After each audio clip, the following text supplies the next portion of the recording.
মুক্তিযুদ্ধ বিষয়ক উপদেষ্টা ফারুকী আজম বীর মুক্তিযোদ্ধার সংজ্ঞায় পরিবর্তন এনে অধ্যাদেশ জারির বিষয়ে ব্রিফিং করছেন। আমরা সরাসরি চলে যাচ্ছি সেখানে। এই যুদ্ধটা এই সরকারটা পরিচালনা করেছে। এই সরকারের লেজিটিমেসির বাইরে কাউকে স্বীকৃতি দেওয়া হয় নাই।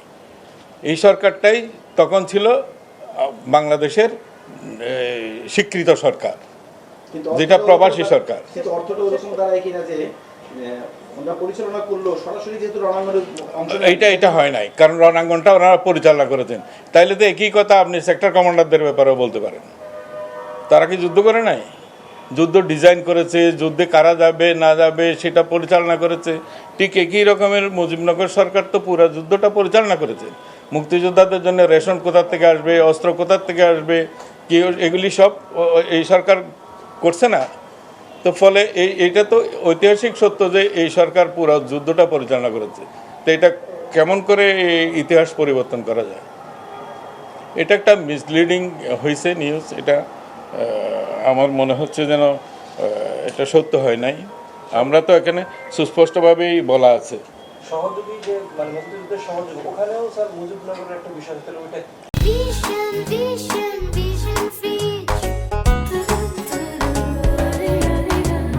ওইটা মুজিবনগরের কর্মচারীরা, ওখানে মুজিবনগর সরকারের অধীনে যে সমস্ত বেতনদারী কর্মচারীরা ছিল তাদেরকে বলা হয়েছে সহযোগী, সরকারকে বলা হয়নি। ওইটাই। আর এমপি এমএলএদের মধ্যেও যারা সশস্ত্রভাবে এসে যুদ্ধ করেছে তারাও মুক্তিযোদ্ধা। সর্বাঙ্গীনভাবে এইটাকে মর্যাদাশীল করা হয়েছে। এটা এই নয় যে যারা সহযোগী মুক্তিযোদ্ধা হবেন তারা মর্যাদা ক্ষুণ্ণ হয়েছে, এটা মোটেও না।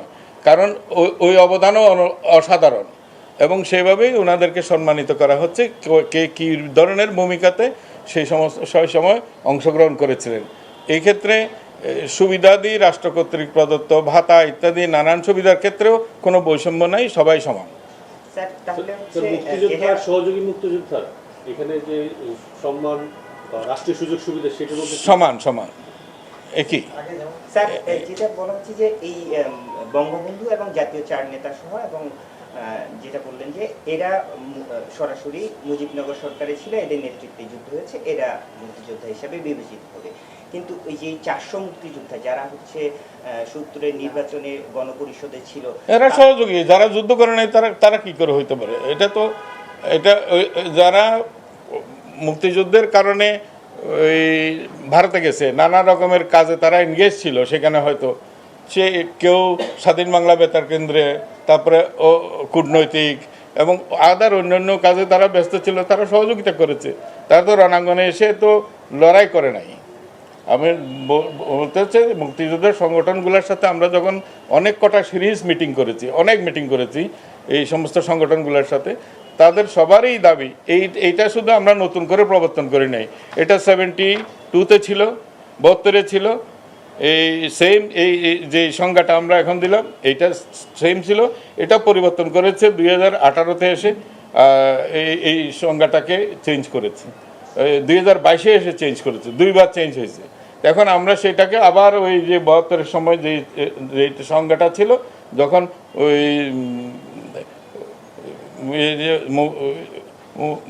মুক্তিযোদ্ধাদের জন্য ট্রাস্ট গঠন করা হয়, কল্যাণ ট্রাস্ট, তখন এই সংজ্ঞাটা ওই মুক্তিযোদ্ধাদের দেওয়া হয়েছিল। সেই সংজ্ঞায় আবার এটা মূলত ফেরত যাওয়া, মানে ইতিহাসকে ইতিহাসের জায়গায় রাখা। এখন একটা লোক আমি দাবি করছি আমি মুক্তিযোদ্ধা, উনি দাবি করছেন উনি মুক্তিযোদ্ধা, কিন্তু শাশ্বতভাবে বাংলাদেশের সমস্ত মানুষ জানে যে মুক্তিযোদ্ধারা কারা, মুক্তিযুদ্ধ কারা করেছে। এটা কোনো মিসলিডিং নাই, কোন সিস্টেম নেই। সরকার যেটা মুজিবনগর সরকার লেখা আছে, মুজিবনগর সরকার ও উক্ত সরকার কর্তৃক স্বীকৃত অন্যান্য বাহিনী তারা সবাই মুক্তিযোদ্ধা হবেন। তার মানে মুজিবনগর সরকার ইটসেলফ এবং তার দ্বারাই স্বীকৃত অন্যান্য সকল বাহিনী যারা সশস্ত্রভাবে যুদ্ধ করেছে তারা সবাই মুক্তিযোদ্ধা হবেন। এটাই। তাহলে মুজিবনগর সরকারের মধ্যে কে ছিলেন? শেখ মুজিবুর রহমান ছিলেন, সৈয়দ নজরুল ইসলাম সাহেব ছিলেন, তাজউদ্দিন সাহেব ছিলেন, মনসুর আলী সাহেব ছিলেন, কামরুজ্জামান সাহেব ছিলেন, খন্দকার মুস্তাক সাহেব ছিলেন। এরা সবাই মুক্তিযোদ্ধা। এই যুদ্ধটা এই সরকারটা পরিচালনা করেছে। এই সরকারের লেজিটিমেসির বাইরে কাউকে স্বীকৃতি দেওয়া হয় নাই। এই সরকারটাই তখন ছিল বাংলাদেশের স্বীকৃত সরকার, কিন্তু যেটা প্রবাসী সরকার। কিন্তু অর্থটা ওরকম দাঁড়ায় কিনা যে ওনারা পরিচালনা করলো নাকি সম্পূর্ণটা বলবো? ওই অংশটুকু বলছি প্রবাসী বাংলাদেশ সরকার উইদিন ব্র্যাকেট মুজিবনগর সরকার ও উক্ত সরকার দ্বারা সরকার কর্তৃক স্বীকৃত, শুধু মুক্তিযুদ্ধ সরকার নয়, এই সরকার দ্বারাই স্বীকৃত অন্যান্য বাহিনী, নৌ কমান্ডো, কিলিউ ফোর্স, আনসার সদস্য এবং বাংলাদেশের নিম্নবর্ণিত নাগরিকরাও বীর মুক্তিযোদ্ধা হিসাবে অন্তর্ভুক্ত হবেন। মানে ওই সরকার ইটসেলফ নিজেই এবং তার দ্বারাই স্বীকৃত অন্য সব বাহিনী তারাও মুক্তিযোদ্ধা হবেন। এই জি, থ্যাংক ইউ।